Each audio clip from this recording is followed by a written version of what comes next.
Fixers. I hope you're having an awesome day. Are you ready to have fun? Because today we've got a master relationship coach who is the author of Get Out of the Box and Into Play. I mean, come on, how fun is that? You know me and boxes, just get rid of them. So I am excited to be here speaking with Kari. Kari, thank you so much for being here. You want to start by telling us something you did as a kid that your parents would laugh about today? I did a lot of funny things when I was a kid. I was a little odd bird and I did funny things, but I used to go and I used to get little sticks of wood and I used to try to make houses for ants. I used to try to make little houses and villages for ants. That is so cool. That takes so much patience. I did. I would just sit there and spend hours trying to make little houses for them and dropping little crumbs around so that they could go get food and stuff. It was really actually work. And they used to laugh. It was pretty funny. Yeah. Did it work? Like, did ants really come? Yeah, they really did come. They really did come. And I would go outside every day in the summertime at the same time, and I would see them there. That's when I was like amazed, is because I would see them there waiting for the crumbs. Oh, they already knew that you gave it to them every time. Yeah. That is cool. That is super cool. Okay, you have to tell us something else because that's just too cool. I need to hear what else you've done as a kid. Well, something funny or something I did as a kid. Either one, because I used to sing all the time, constantly. I would be singing when I walked and singing in the house and singing everywhere I went all the time. And my little cousin used to call me Kari the Canary. Canary. Do you still sing tons now? I do. I still sing. I sing all the time. Beautiful. Okay. So tell us, how did you get started? How did you get into being a master relationship coach? Well, I had a lifetime of really serious abuse. I had a really, really bad early childhood, and my brother and I were taken away from our real mother and given to our grandmother, who was my saving grace. But because of all of the trauma that I went through, I really didn't understand what it was like to be in a relationship. So I ended up in a relationship that was very abusive for 30 years. And one day, this Texas woman told me that I needed to get my happy whatever out of there and go to Texas and start over. And that's what I did. And I fled. And I was able to get help and to create a life that I could have and a life that I wanted.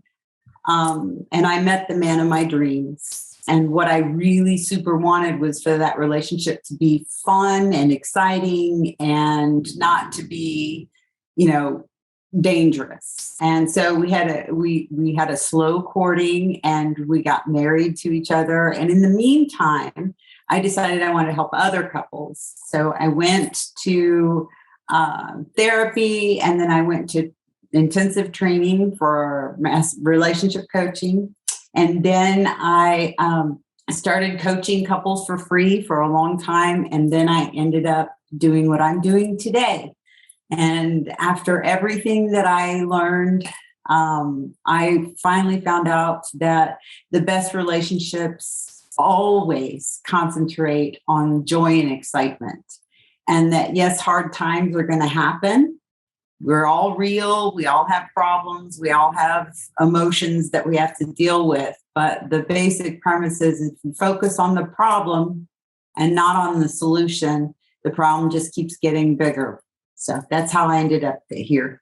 Oh, wow. So just take us a little bit back into your story. You said when you came to Texas, you went to get help. I'm curious, what sort of help did you get at that point? I went, first I got help in leading life on my own.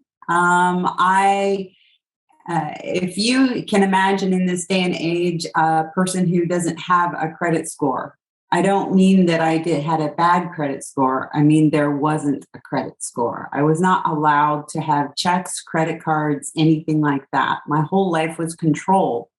So I had people who helped me get a credit card and build a credit score and get down that. And in the meantime, I received therapy, and I went through spiritual counseling to help me go through that. So I did everything that I could do to change my life and to make it what I wanted it to be. If you had to pick one thing that you learned in the therapy and all the transformation that you went through that really helped you get out of that state and into the person who you are today, what do you think that would be? This is really hard to tell people, especially when they're hurting, because it's hard to see it now. But absolutely everything that I went through, I absolutely needed to go through in order to get where I am today, to help people who are going through what I did go through.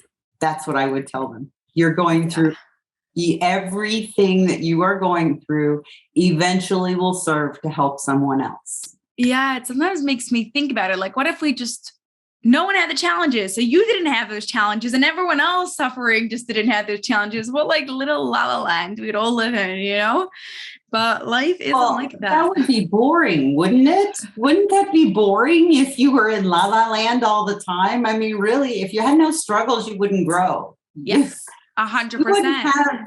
You wouldn't have anything interesting to talk about. Right?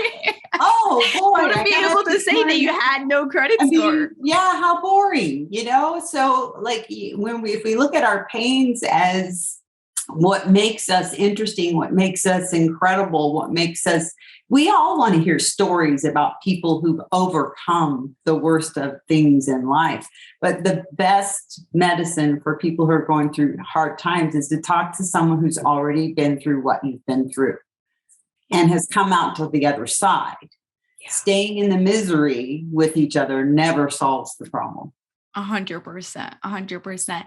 So what would you tell someone who is in a good relationship? Maybe they had traumatic experiences. We all have some sort of childhood, something that happened to us. But from a marriage aspect, they are in a quite healthy marriage, but they want to make it even better.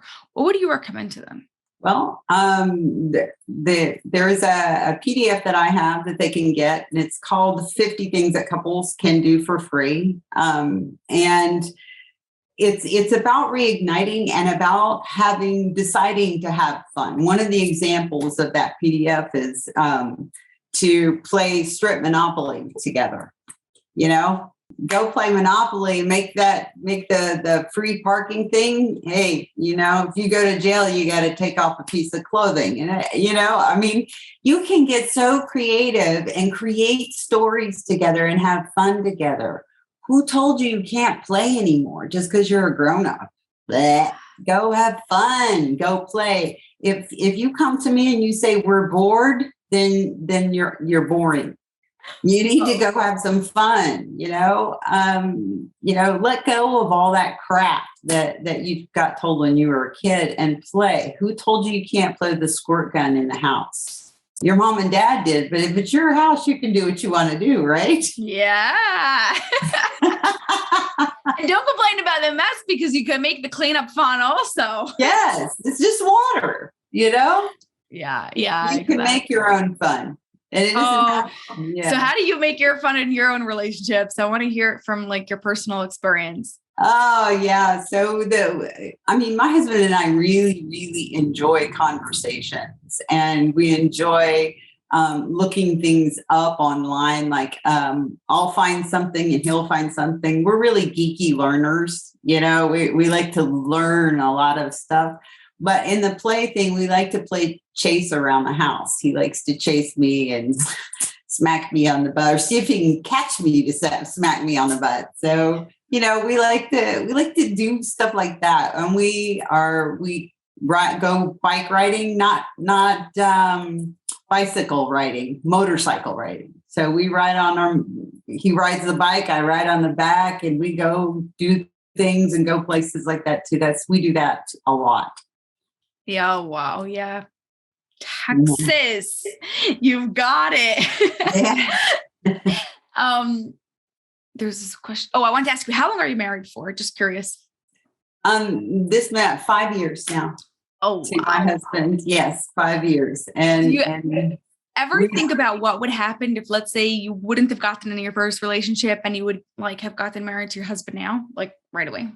do I ever, I don't look, no, I don't look back on that. No, more like not like as in, oh, I should have type of thing, but what would have your relationship been different had you not gone through all that you've gone through in the other relationship and all the help that you've gone through, and you right away would have just met him when you were much younger without that life experience? Um, I really don't know what would have happened. I believe that everything I went through is how I met him.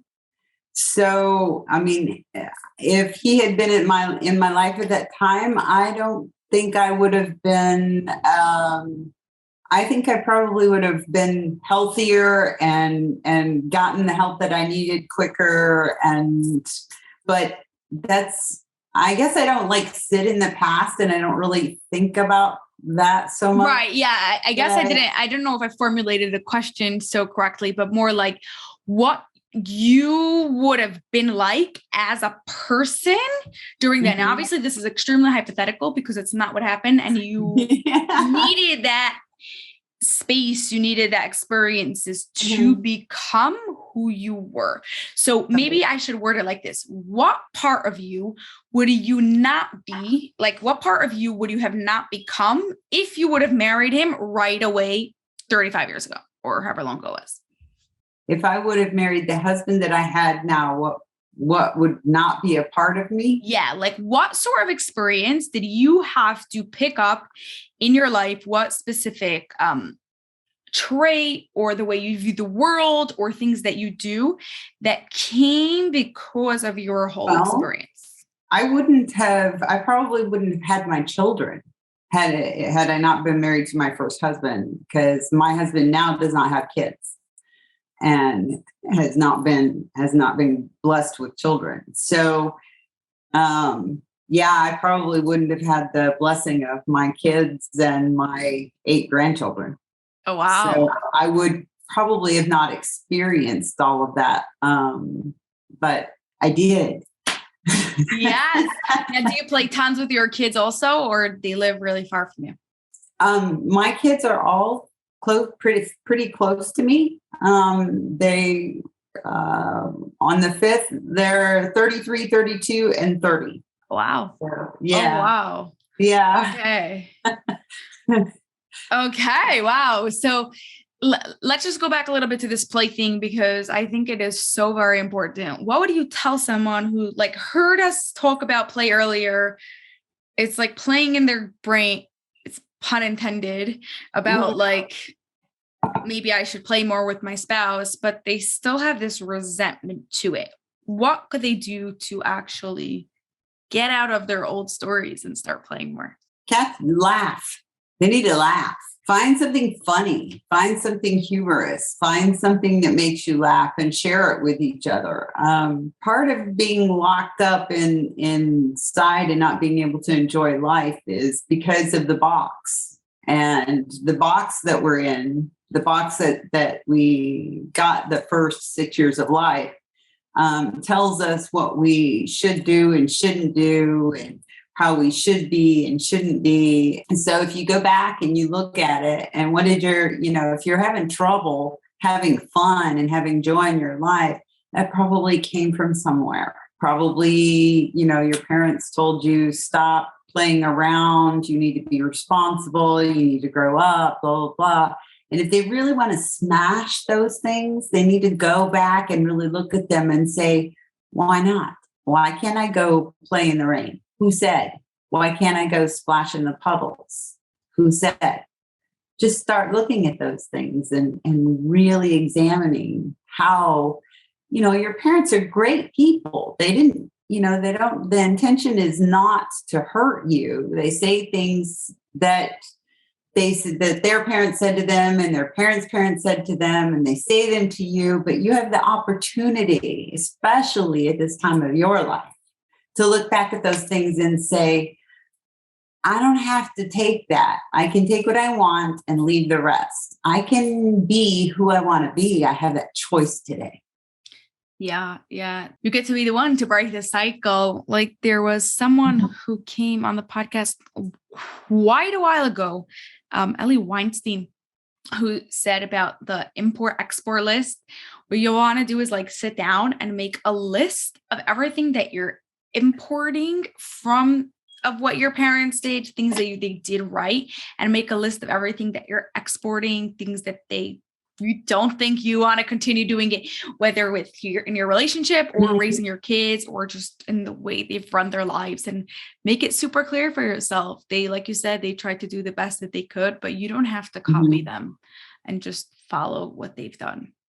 Well, that's true. But I think a part of that, though, is also embracing your parents and having a heartfelt understanding of the why that they did the things they did, or the why that they said the things that they said. And I'm not talking about cases of severe abuse. I am just talking about, the everyday parenting, because here's the deal. No parent is perfect and no child is perfect. We don't have this thing that says exactly how to be a mom or a dad, and kids don't have a manual either to say exactly how to be the best child, or we all just have to figure it out. That's all there is to it. It's part of the experience. Yes, it is. It is. And like I said before, if everything was all peachy keen, if everything went exactly the way that you think it should go, then you'd be boring and you'd never grow and you wouldn't have any great stories to tell. Yeah, exactly. I think that if you think about kids, all kids love to play. No kid, unless obviously they have some severe something going on, either medically or abuse of some sort. But majority of kids, any kid that hasn't had anything happen to them, just loves to play. They could do it for hours and hours and they just love it. So you could think back to when you were a kid and what was something you liked to do and why did you stop doing it? What did I like to do? I liked to do a lot of things, and I haven't stopped doing a lot of those things. Yes. That was a question for the audience to think about.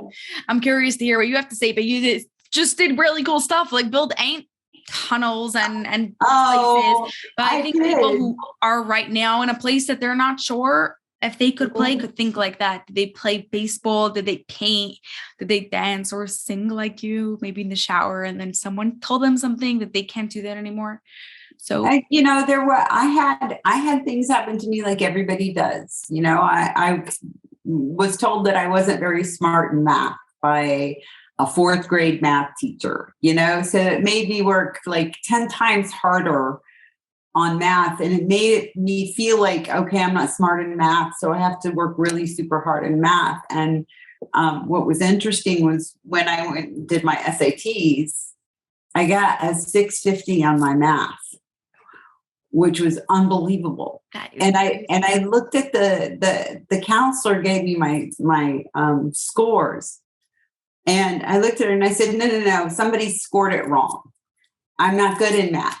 I had that belief was so stuck in my head from what that one teacher said to me that I even thought that they scored it wrong. And that's what it took, though, for me to bust that belief was empirical evidence, was proof that was not the truth, that was her opinion. And, this professor looked at me and she says, why would you think that? And I said, well, I couldn't finish tests as a kid when I was in fourth grade. She goes, well, what do you mean? And I said, well, I would follow the rules. We back then had to do long division. And the rule of math, the rule of long division is that you take those numbers and you go back and you multiply them to make sure your answer is correct. Right. And I actually did that and would run out of time. All the ones I did were correct, but I would run out of time. So I thought I wasn't very smart in math. Oh gosh. Yeah. It was actually, one of my favorite books of the mindset coach where it helps people build on the Carol Dweck's concept of fixed and growth mindset. And they said specifically in math, kids very much from an early age think whether they're a math person or they're not a math person. Like I was the opposite. I was really bad in school. I failed all subjects, but the one subject that I considered myself good in was in math. And we had to do long division, and I would do the long division, and I would check every single answer, and I would still be the first one to finish because I had that mindset. But like spelling, I literally got tests that had like zeros on them, like one word right, or like history just fails. So it's really like those beliefs that we have to change, and show ourselves that we could be doing something different. Right. And many times it's not a teacher. It's not it's not a teacher. It's not a parent. Sometimes it's our own things, conclusions that we draw for ourselves. Right. That cause us to be where we are. And, that happens in relationships very often too. We draw a conclusion that because our partner is looking a certain way or talking a certain way, if they don't tell us words, we draw our own conclusions by their actions. When my husband and I first got together, I used to make this face. And when I was making this face, he thought I was mad at him. And I made that face when I was really super concentrated in thinking about something. It didn't have anything to do with anybody else. Until finally one day he asked a simple question. Why are you making that face? And I'm like, what? And I looked at him and I said, oh, I'm really working on this problem. I'm thinking about this problem. And he just started laughing because he had thought I was angry with him when I was making that face. And that's one of the major problems that couples face is when they interpret body language or facial expressions to be giving them meanings that they don't really have. Yeah. Yeah. We have to like take them into consideration because sometimes they are relevant and then figure out if they really are and what they really mean and use them. So like maybe he has to now know when you make that face, like not to disturb, I don't know, I'm making up, but I'm saying like now that he knows the meaning of it, he could look out for it and know now not to disturb you. Well, no, he asked me what I'm thinking about. Right. Oh, okay. That's what you want. Do you see? I just made another assumption. Yeah. He says, what are you thinking about? And I'll say, well, and I'll tell him, we're a couple that asks each other a lot of questions. I ask a lot of questions. He asks a lot of questions. We're very curious people. So we don't have any boundaries about asking questions at all here, although we have boundaries for outside people. But the two of us, we can ask each other anything. It's wonderful. I love that. Open. Yeah, very complete open. Honesty and you go really deep, really fast like that. Mm-hmm. Yeah, you do. Okay. So, Kari, can you tell us before we get to our final question, where could Life Fixers connect with you and learn more about you? They can connect with me at highestintentcoach.com.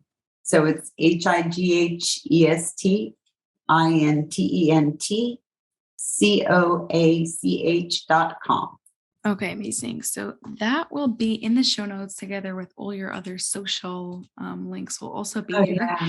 You wanna now final question is how would you describe an extraordinary relationship without using love, trust, and for you, I'm putting in play. Without using love, trust, and play. Okay. Intuitive, compassionate, heartfelt. Oh, I like that. I like that so much. It says a lot about you as a person. Yeah. Awesome. Well, thank you so much, Kari. This was fun and playful. And I hope people really guts out now and like turn off this episode and just go and do something fun. Go play. Yes. Go do something fun. Thank you so much. Thank you. That's all for this episode of the Life Fix University podcast, but I have a huge favor to ask of you that will not only support the show, but will also help the people you love most. We are striving for 1 million downloads by the end of 2025, and we can't do this without your help. If you love this episode, please share it with 2 of your family and friends so they too can rewire their brains to have an extraordinary marriage. It was awesome spending time with you, and I'll see you on the next episode.